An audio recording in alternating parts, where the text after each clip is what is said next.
بسم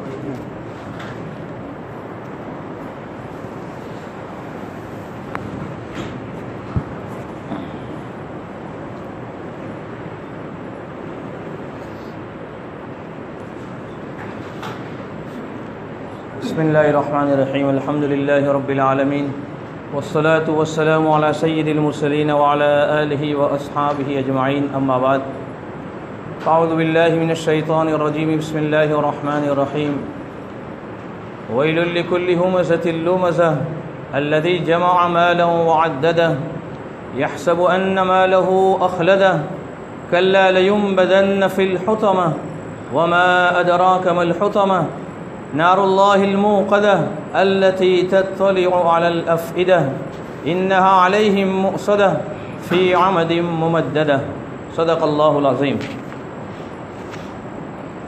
بزرگان محترم، اللہ سبحانہ و تعالیٰ نے حضرت انسان کو پیدا کرنے کے بعد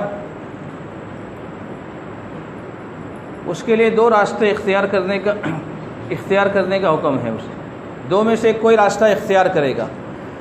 ایک راستہ ہے اللہ کی مان کر چلنے کا، اور ایک راستہ ہے جو اللہ کی نافرمانی کر نہ مان کر چلنے کا ہے۔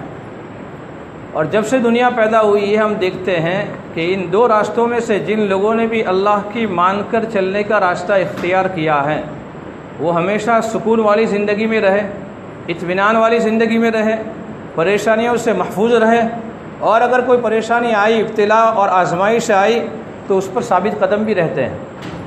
لیکن وہ لوگ جو اللہ کی نافرمانی پر اتر آتے ہیں، اللہ کے احکام کو ٹھکراتے ہیں، توڑ مروڑ کرتے ہیں، اس میں حیلے حوالات کرتے ہیں، تو پھر اللہ سبحانہ و تعالیٰ ان کو وہ زندگی نصیب نہیں کرتے۔ ظاہراً ہم آپ دیکھتے ہیں کہ بہت پیسے والا ہے، لیکن اندرون سے اگر آپ ان کے دل کو دیکھیں تو بڑا بے چین ہوتا ہے۔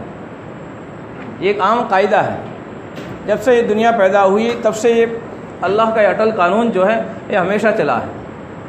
تو اللہ سبحانہ و تعالیٰ نے جن لوگوں کو مان کر، جو لوگ اللہ کی مان کر چلتے ہیں، ان میں سے اللہ سبحانہ و تعالیٰ کے بہت سارے احکامات ہیں، نماز ہے، روزہ ہے، حج ہے وغیرہ، اور ان میں سے ایک اہم جو فریضہ ہے وہ زکوٰۃ کا بھی ہے۔ لیکن اور چونکہ مسلمان سال کے اندر عامتاً رمضان کے مہینے کے اندر زکوٰۃ ادا کرتا ہے، تو سال میں ایک مرتبہ زکوٰۃ کے عنوان پر بھی علماء کرام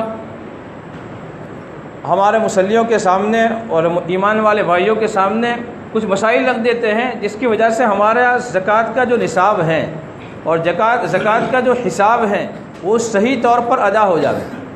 اس لیے کہ جس طرح نماز کو صحیح طور پر ادا کرنا ضروری ہے، روزے کو صحیح طور پر ادا کرنا ضروری ہے، اس طرح زکوٰۃ کو بھی صحیح طور پر ادا کرنا ضروری ہے۔ اس لیے کہ زکوٰۃ اگر صحیح طور پر ادا نہیں کی جائے گی تو بعض مرتبہ ہم ظاہراً یہ دیکھتے ہیں کہ ہم نے کچھ دیا اللہ کے راستے میں، لیکن وہ صحیح طور پر ادا نہ کرنے کی وجہ سے وہ جو فوائد ہونے چاہیے، جو انسان کو فائدے ہونے چاہیے اللہ کے راستے میں دینے کی وجہ سے، وہ فوائد کبھی سامنے نہیں آتا۔ تو پھر انسان شکایت کرتا ہے کہ ہم اللہ کے راستے میں دیتے ہیں پھر بھی ہمیں وہ فوائد کیوں نہیں ملتے۔ تو اس لیے بہت ضروری یہ ہے کہ زکوٰۃ کا جو فریضہ ہے اس کو صحیح طور پر دیا جائے۔ سب سے پہلے تو یہ ہے کہ قرآن کریم کی جو آیت کریمہ، یہ پوری سورت جو ہے سورہ ہمزہ، بہت ساری مسلمانوں کو کبھی مشکل ہو جاتی ہے تو یاد نہیں ہوتی، یاد پڑھتے نہیں، علم ترا تک یاد کر لیتے ہیں کہ نہیں۔ تو سورہ ہمزہ جو ایسی صورت ہے کبھی اس کے اندر آگے پیچھے انسان ہو جاتا ہے، جیسے سورہ کافرون میں ہو جاتا ہے کہ نہیں۔ سورہ کافرون بھی بہت سارے لوگ نہیں پڑھتے اس لیے کہ اس میں آگے پیچھے ہو جاتا ہے، لا اگر چھوٹ گئے تو معنی ہی بدل جاتا ہے اس میں۔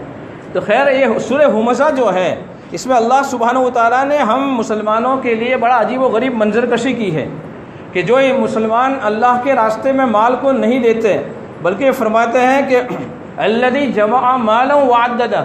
قرآن عجیب منظر کھینچ رہا ہے، جمع کرتا ہے، وعددہ، اور کاؤنٹنگ کرتا ہے روزانہ شام کو دیکھتا ہے کہ کتنے زیادہ ہوئے کتنے کم ہوئے۔ دیکھو قرآن کہہ رہا ہے الذی جمع مالا وعددہ، ان لوگوں کے لیے ہلاکت و بربادی ہے جو لوگ اپنے مال کو جمع کرتے ہیں اور گن کر رکھتے ہیں۔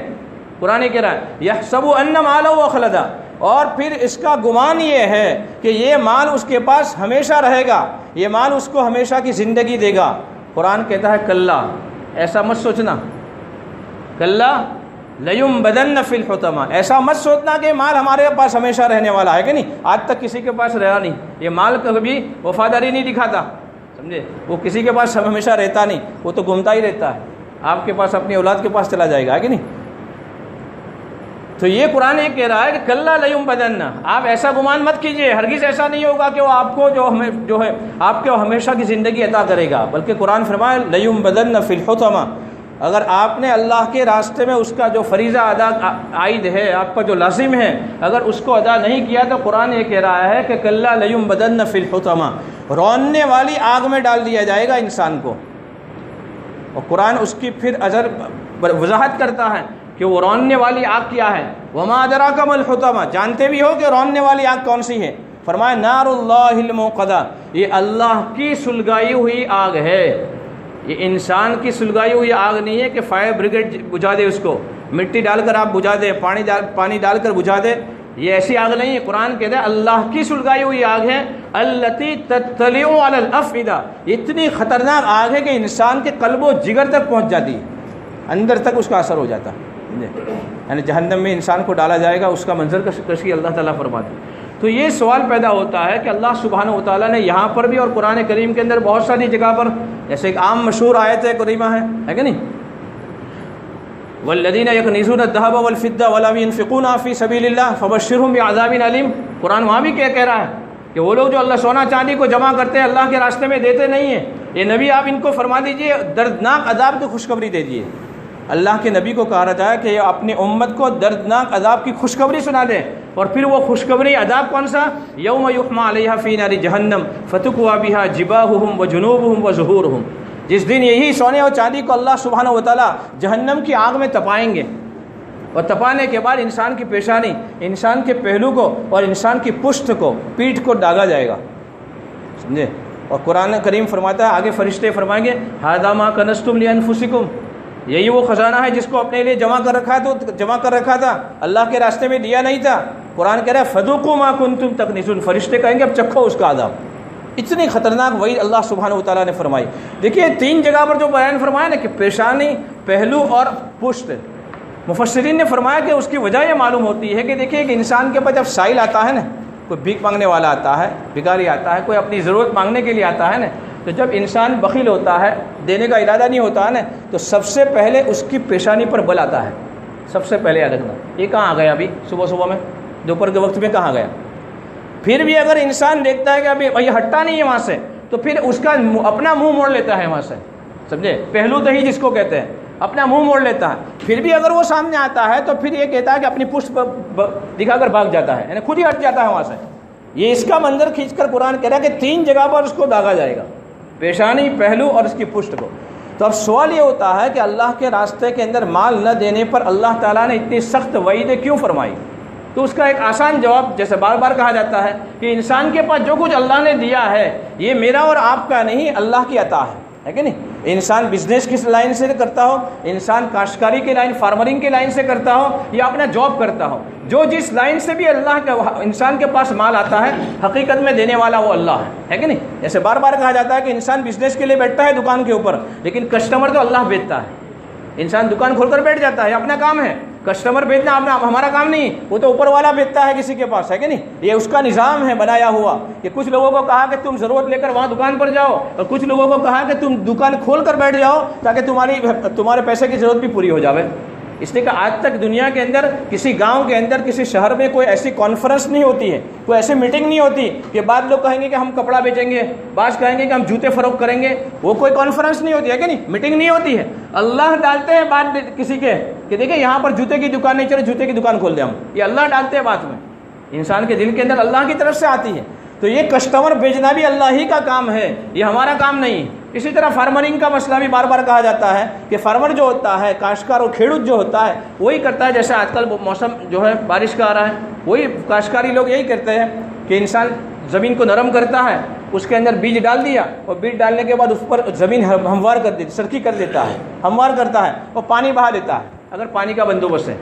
لیکن اس کے بعد کی جو کاریگری ہوتی ہے زمین کے اندر، وہ جو دانہ ڈالا ہے وہ دانہ پھٹتا ہے، زمین کو پھاڑ کر باہر نکلتا ہے، پھر بڑا ہوتا ہے کہ نہیں، اس پر پھل فروٹ آتے ہیں، وہ ساری چیزیں اللہ کی طرف سے ہوتی ہیں۔ بہت ساری مرتبہ فارمر لوگ جانتے ہوں گے کہ ڈالتے ہیں کچھ بھی نہیں نکلتا، سب خراب ہو جاتا ہے، اور بعض مرتبہ توقع نہیں ہوتی کہ اتنا پکے گا لیکن بہت پکتا ہے کہ نہیں۔ اس کا مطلب ہے کوئی اور ہے، اس کے پیچھے کاریگری کسی اور کی، دینے والا کوئی اور ہے کہ نہیں۔ تو جس لائن سے بھی انسان کو اللہ تعالیٰ رزق دیتے ہیں، حقیقت میں دینے والا وہ ہے۔ اس لیے انسان کو سمجھنا چاہیے کہ جب سب کچھ اس نے دیا ہے، تو اگر اس نے کوئی حکم لگا دیا ہم پر کہ بھائی 100 میں سے 2.5% تم ہمیں دے دو اللہ کے راستے میں، 97.5% تمہارا ہے، تو یہ کوئی بڑی بات نہیں ہے۔ وہ آدھا کہتا تب بھی چلتا ہے کہ نہیں۔ آج کل کھیتی باڑی میں ہوتا ہے نا 70-30 چلتا ہے، 60-40 چلتا ہے کہ بھائی میری زمین آپ کاشتکاری کریں گے، 40 مجھے لینا ہے، 60 آپ کو لینا ہے کہ نہیں، یا 30 مجھے لینا ہے، آپ 70 لے لیں گے، یہ چلتا ہے نا کاشتکاری کے اندر۔ لیکن وہ اگر کہتا تو یہ انصاف کے خلاف نہیں تھی، لیکن چونکہ انسان اشرف المخلوقات ہے، انسان ہے، اس کے پاس بیوی بچے بھی لگے ہوئے ہیں، اللہ تعالیٰ نے انسانوں کی رعایت کرتے ہوئے یہ کہا کہ فقط 2.5%، 100 روپے پر 2.5 روپے اللہ کے راستے میں دو، باقی سب تمہارا۔ اور اگر تم نے 2.5% اللہ کے راستے میں دے دیا تو 97.5 روپے بالکل صاف پاکیزہ، اور اس میں اللہ کی طرف سے برکت ہوگی۔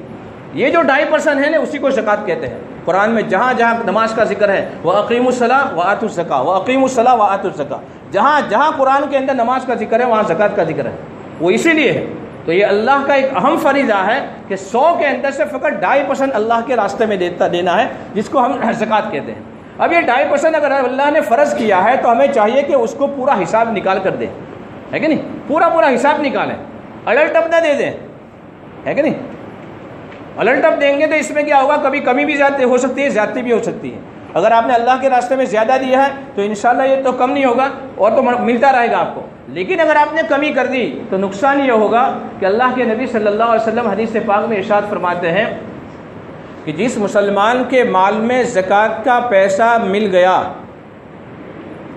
جس مسلمان کے مال میں زکوٰۃ کا پیسہ مل گیا، اللہ کے نبی ارشاد فرماتے ہیں یہ تو تمہارا جو حلال مال تھا نا ساتھ میں، جس کے اندر زکوٰۃ کا مال ملا ہے، وہ تمہارے حلال مال کو زکوٰۃ کا مال تباہ کر دے گا۔ کیا مطلب اس کا؟ مطلب یہ ہے کہ ایک انسان کے پاس 1 لاکھ روپے تھے، اس کو 2,500 روپے زکوٰۃ دینی تھی، اس نے 2,000 روپے نکالی لیکن 500 روپے نہیں نکالے۔ اب 500 تو میرے پاس ہی بچے نا، اور جس نے نہیں نکالی اس کے مال میں ہی بچے ہوئے نا۔ اللہ کے نبی فرماتے ہیں چاہے 2,500 نکال دیا، چاہے 2,000 نکالے، یا 2,499 نکال دیے، 1 روپیہ بھی باقی رکھا تم نے، وہ زکوٰۃ کا غریب کا حق تھا، آپ نے اپنے پاس رکھا، سرکار فرماتے تمہارے یہ حلال مال کو تباہ کر دے گا۔ اتنی سخت وعید آپ نے فرمائی۔ اس سے ایک اور مسئلہ بھی مسلمانوں کو یاد رکھنا چاہیے کہ میں اپنی زکوٰۃ نکالتا ہوں، اس میں سے 1 روپیہ میں نے کم دیا، میری زکوٰۃ میرے حلال مال کو تباہ کر دے گا، ہے کہ نہیں، حدیث کی بنیاد پر۔ لیکن ایک مسلمان ایسا ہے جیسے مثال کے طور پر میرے پاس کسی آدمی نے میرے پاس زکوٰۃ کے پیسے بھیجے کہ آپ کو تقسیم کرنا ہے، اگر وہ تقسیم میں نے نہیں کیا اور زکوٰۃ کے پیسے اپنے پاس ہی رکھے، اپنے مال میں خود میں اپنے آپ کو ہی مستحق سمجھ لیا، ایسے بہت سارے مسلمان ہوتے ہیں، صحیح طور پر پہنچاتے نہیں، اپنے مال سے ہی رکھ لیتے ہیں، خود ہی کھا جاتے ہیں، تو ان کے لیے کتنی سخت وعید ہوگی۔ جبکہ میری اپنی خود کی زکوٰۃ تھی، اس میں 1 روپیہ میں نے نہیں کم دینے پر میرے حلال مال کو تباہ کر دیتا ہے، تو جس مسلمان کے پاس کسی اور کی زکوٰۃ آئی ہے اور وہ نہیں دے رہا ہے، خود ہی کھا جا رہا ہے، تو اس کے مال کے اندر تباہی کیسے نہیں آئے گی۔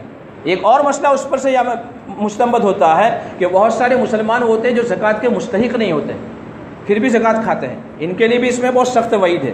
آپ کے پاس آپ زکوٰۃ کے مستحق نہیں ہیں، تو مستحق نہیں ہے تو نہ مت کھاؤ، نہ ہونے کے باوجود اگر آپ نے کھا لیا تو یہ بھی تمہارے حلال مال کو تباہ کرے گا، اس لیے کہ آپ مستحق ہے نہیں، زکوٰۃ کا پیسہ آپ کے حلال مال میں مل رہا ہے۔ سمجھ میں آ رہی بات؟ تو یہ بہت اہم مسئلہ ہے، اس لیے کہ عامةً بہت سارے مسلمان پریشانیوں کا باعث ہوتے ہیں۔ وہ اس کی ایک بہت بڑی وجہ یہ ہے، جیسے ہندوستان تقسیم ہوا تھا نا، تو تقسیم ہند سے پہلے دہلی کے اندر جب انگریز بھی رہتے تھے، دیکھیے انگریز بھی تھے، لیکن بعد میں قرآن کے اعمال، قرآن کی حکم پر عمل کرنے سے کتنا فائدہ ان کو بھی ہوتا تھا۔ وہ دہلی کے اندر ایک پوری جو مسلمانوں کی پوری مکانوں کی لائن تھی، سوسائٹی تھی، اس میں انگریز بھی رہتا تھا۔ اللہ کا کرنا ایسا ہوا کہ اس پوری سوسائٹی کے اندر آگ لگ گئی۔ وہ انگریز کا جو مکان تھا اس سے 3 یا 4 بلڈنگ کے اندر آگ لگی تھی، تو انگریز کا جو غلام جو نوکر تھا وہ مسلمان تھا، اس نے کہا کہ دیکھیے سیٹ کو جا کر کہا کہ دیکھیے 3 4 جو مکان ہے اس مکان کے اندر آگ لگی ہوئی ہے، 2-3 مکان ہی ہمارے باقی ہے، کہیں ایسا نہ ہو کہ ہمارے مکان تک بھی پہنچ جاوے تو ہم اپنا بندوبست نہ کر لیں، خالی کر لیں. تو کچھ بولا نہیں، وہ جانتا ہی نہیں، وہ کچھ کام کر رہا تھا، اپنے کام میں مشغول رہا. یہاں تک کہ وہ آ کر دوسرے مکان، یعنی ایک مکان باقی رہا بیچ میں، وہاں تک آ گئی. اس نے پھر آ کر کہا، اس نے کوئی جواب نہیں دیا، وہ اپنے کام میں مصروف رہا. یہاں تک کہ اللہ کا کرنا یہ ہوا کہ وہ آگ آ کر وہ انگریز کے مکان کے پڑوس میں جو مکان تھا وہاں آ کر بجھ گئی، اس کے مکان کو نہیں لگی. خیر معاملہ ختم ہو گیا. اس کے بعد وہ مسلمان کہہ رہا ہے، اس سے ایک دن پوچھ رہا ہے کہ میں بار بار آپ کو آ کر کہہ رہا تھا کہ بھائی آگ لگی ہے، آپ کے اوپر کوئی اثر ہی نہیں. تو اس نے کہا کہ مسلمان تجھے پتا ہے میرے پاس جو مال ہے نا، وہ مال جو میں مال کی زکوٰۃ تمہارے نصاب کے مطابق نکالتا ہوں. انگریز کیا ہے؟ انگریز کہتے ہیں کہ تمہارے شریعت کے مطابق، اسلام شریعت محمدی کے مطابق میں اپنے مال کی زکوٰۃ نکالتا ہوں، اور مجھے پتا ہے کہ زکوٰۃ کا مال اگر نکال دیا جائے تو اللہ تعالیٰ اس باقی مال کو محفوظ بھی فرماتے ہیں، حفاظت بھی فرماتے ہیں، اور اس میں برکتیں بھی عطا فرماتے ہیں. مجھے یقین تھا کہ مجھے نقصان نہیں ہوگا. دیکھیے غیر ہے لیکن عمل کرتا ہے تو ہم کیوں نہیں عمل کریں؟ جب غیر کو اتنا فائدہ ہو رہا تھا، ہم نے تو کلمہ پڑھا ہے، اس کی مان کر چل رہے ہیں، ہے کہ نہیں؟ تو اب یہ جو زکوٰۃ ہے، یہ زکوٰۃ کتنی چیزوں پر ہوتی ہے یہ یاد رکھیں. زکوٰۃ 3 چیزوں پر ہوتی ہے. ایک تو نقد روپیہ، چاہے سکہ ہو، نوٹ ہو، گھر میں ہو، بینک بیلنس ہو، نقد روپیہ. دوسرا ہے سونے چاندی، 2 دھات کے اوپر زکوٰۃ ہے، سونا اور چاندی کے اوپر. اور اس کے علاوہ تیسرا ہے بزنس، جہاں تجارت کی لائن آتی ہے وہاں زکوٰۃ آتی ہے. یہ 3 چیزوں پر ہوتی ہے. ایک تو ہے نقد روپیہ، سکے کی شکل میں ہو، نوٹ کی شکل کے اندر ہو، گھر میں پڑا ہوا ہو یا بینک بیلنس کے اندر ہو. سونا اور چاندی کے اندر نصاب اس کا کتنا ہے، کتنی چیز پر زکوٰۃ واجب ہوتی ہے؟ تو 52.5 تولہ چاندی، اس کی قیمت کا سامان اگر آپ کے پاس پڑا ہے، سونا ہے، چاندی ہے، یا تھوڑا سونا تھوڑا چاندی ہے، تھوڑی چاندی ہے تھوڑا نقد روپیہ ہے، اس طرح کا ہے، یہ ساری چیز مل کر اگر 52.5 تولہ چاندی، 612 گرام چاندی اس کی قیمت کو پہنچ جاتی ہے، اور اس پر 1 سال پورا بیت جاوے آگے، تو وہ مسلمان جو ہے صاحب نصاب کہلاتا ہے، اس پر زکوٰۃ واجب ہو جاتی ہے رکھنا. سمجھ میں آ گیا؟ تو اب جو سونا چاندی ہے وہ چاہے آپ کے پاس بسکٹ ہو، چاہے پرانے زمانے کی گنی ہو، یا اپنے گھر کے عورت کے جو ہمارے زیورات ہیں، اس زیورات پر بھی زکوٰۃ ہے. بہت سارے مسلمان یہ سمجھتے ہیں کہ زیورات پر زکوٰۃ نہیں. زیورات جو ہیں عورتوں کے، اگر آپ نے عورت کو مالک بنا دیا ہے تو عورت پر زکوٰۃ واجب ہوگی. اور ہاں، لیکن ہمارا سماج جو ہے، ہمارا جو سوسائٹی ہے، ہمارے اندر یہ رواج ہوتا ہے کہ شادی کے اندر جو عورت کو دیا جاتا ہے نا، وہ مالک نہیں بناتے، شوہر خود ہی مالک ہوتا ہے اس کا. ہاں، اگر آپ نے مہر میں لکھا دیا ہے اس کو تو عورت مالک بن گئی، لیکن مہر میں نہیں لکھاتے، مہر الگ دیتے ہیں اور پھر الگ سے سونا چاندی 2-4 تولہ دیتا ہے کہ نہیں؟ تو یہ جو ہوتا ہے نا، یہ شوہر کی مالکی ہوتی ہے. اس لیے اللہ نہ کرے کبھی جدائی ہوتی ہے تو واپس لے لیتے ہیں. تو ہمارا سماج کا جو رواج ہے، اس کے مطابق وہ سونا چاندی جو عورت کو نکاح کے موقع پر دیتے ہیں، اس کا مالک شوہر ہوتا ہے، شوہر کو اس کی زکوٰۃ دینی ہے.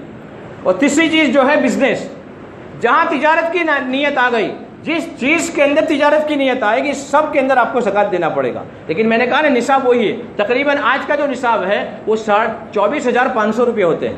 جس انسان کے پاس 24,500 گزشتہ سال پہلی رمضان کو تھے اور اس سال پہلی رمضان کو بھی ہے، اور سال کے بیچ میں یاد رکھنا، سال کے بیچ میں کمی بیشی ہو گئی اس کا اعتبار نہیں ہوتا ہے.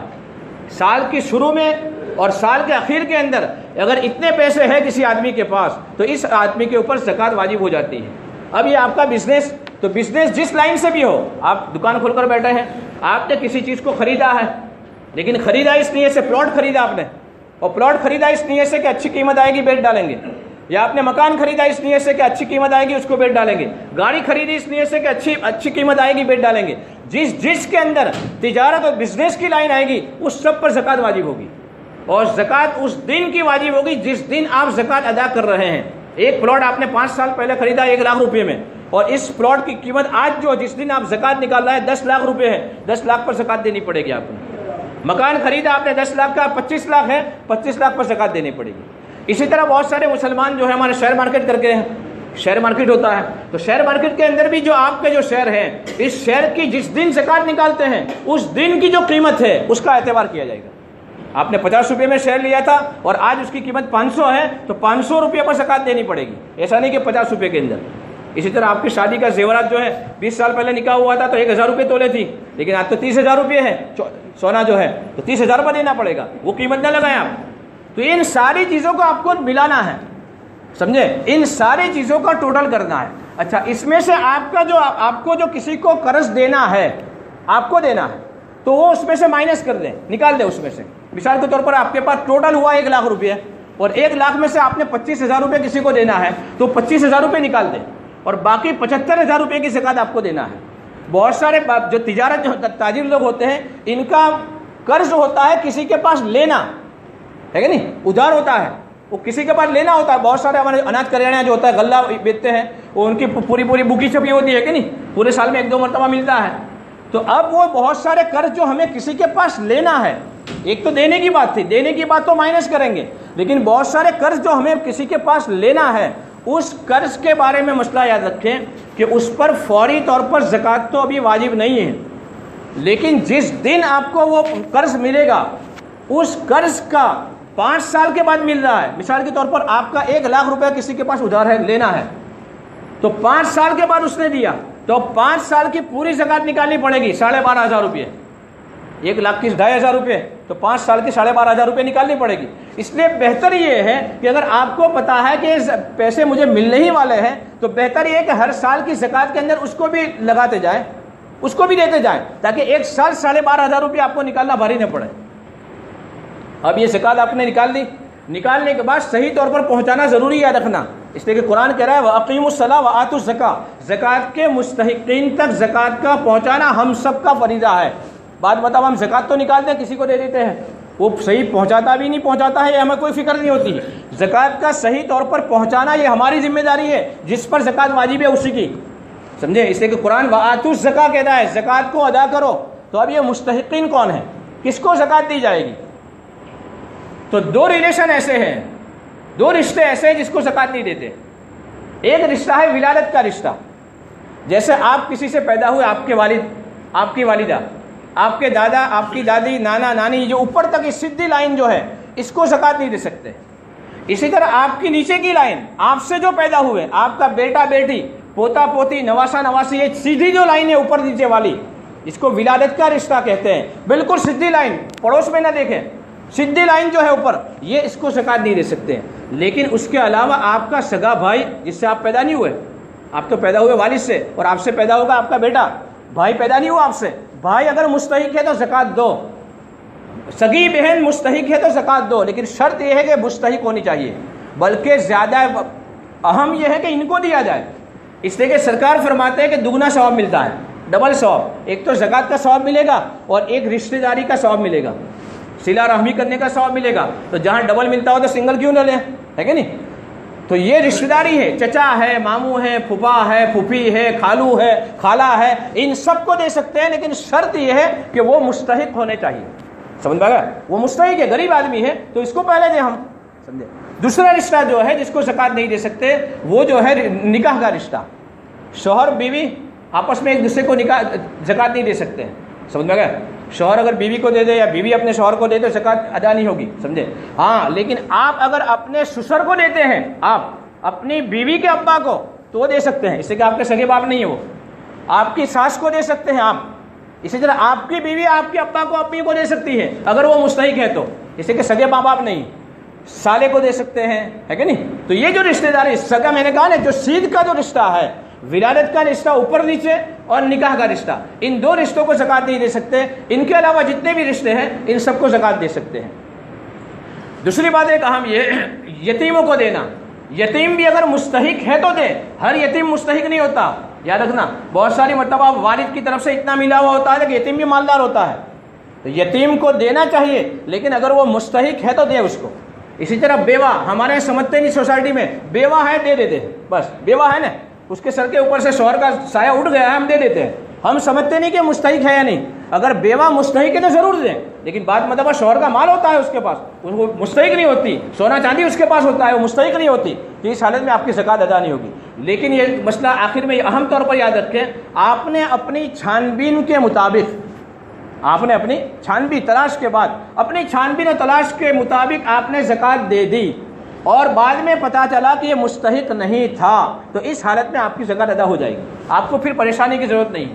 یہ بہت اہم مسئلہ ہے. اس لیے کہ بعض لوگ خواہ کے شک و شبہات میں پڑھتے ہیں. اتنے شک و شبہات میں پڑھنے نہیں چاہیے. جیسے آج کل مدارس کے ساتھ ہمارے مفتی شیخ حنیف صاحب کا بھی ایک بیان آیا ہے کہ بہت سارے لوگ ہمارے جو مدارس والوں کے ساتھ اتنے شکوک و شبہات ڈال دیتے ہیں. بھائی یہ آدمی آیا ہے، عالم آدمی ہے، آپ کو معتبر ہے، آپ نے دیکھا ہوا ہے، کسی کی تصدیق نامہ ہے، آپ دے دو. ہمیں دینا ہے 50 100 200 500 روپئے، اور ہم اتنے سوالات ان سے بعد مرتبہ کر لیتے ہیں کہ بعد مرتبہ پریشان ہو جاتے ہیں. حضرت نے لکھا ہے کہ بعد مرتبہ محدث ہوتے ہیں، اللہ کے نیک بندے ہوتے ہیں، جو چندہ والے ہوتے ہیں نا، ہمیشہ ان کے ساتھ اچھا سلوک کیا کرو. نہ دینا ہو تو آپ اچھے الفاظ میں کہہ دیں، لیکن توہین نہ کریں.